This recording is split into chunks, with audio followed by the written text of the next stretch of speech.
বলছে হাসপাতালে পাঠাইছে। তো এই ছেলেটারে যে ধরছে তারা কি করবে এখন? বিচার করবে না? বিচার করবে। বাপে যাই আগে কয় আচ্ছা তুই দিকে আয়, তুই করে যা, কি হইতেছে না হইতেছে এটা আমি দেখতেছি। এরপরে বসে মেলের মধ্যে বসে চলে যে বিচার কি হয়েছে? বিচার হয়েছে তোমার ছেলে মারছে, 30,000 টাকা হসপিটালে খরচ গেছে, এমনি সেমনি 50,000 টাকা তোমার জরিমানা। তো কোনো অসুবিধা নাই, ধরো 50,000 টাকা লইয়া যাবো। বলুন না সুবহানাল্লাহ। কে দিছে 50,000 টাকা? বাপে। কার পক্ষে দিছে? ফুতের পক্ষে। দুনিয়ার বাপে ফুতের পক্ষে। ফুত সমস্যায় পড়ছে, বাপে দৌড়ে গিয়ে ফুতেরে উদ্ধার করছে।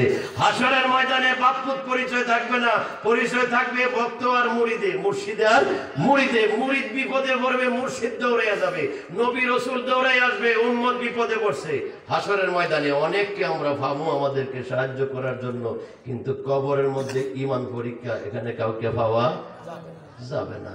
ঈমান পরীক্ষা এই সমস্ত জায়গা থেকে শিক্ষা নিয়ে গেলে বস ঈমানের পরে যখন ইবাদতের হিসাব আসবে, আমরা ইবাদত দিয়ে খোদারে সন্তুষ্টি করার মতো কোনো অবস্থা আমাদের নাই। আমরা অনেকে আছি শতকরা 95 জন ওযু কিভাবে করে সঠিকভাবে নিয়মটাও জানি না। এদিকে দেবিদ্দার সেফারা গেছিলাম, সেফারা, এই সেফারা একটা গ্রাম আছে আমার কাছে। এই বক্ত অনেকে দিনের বেলায় মাহফিলে গেছি, গরমের কালে বস অনেক লোক আসছে। জিজ্ঞেস করলাম বলেন তো বাবা ওযুর ফরজ কয়টা?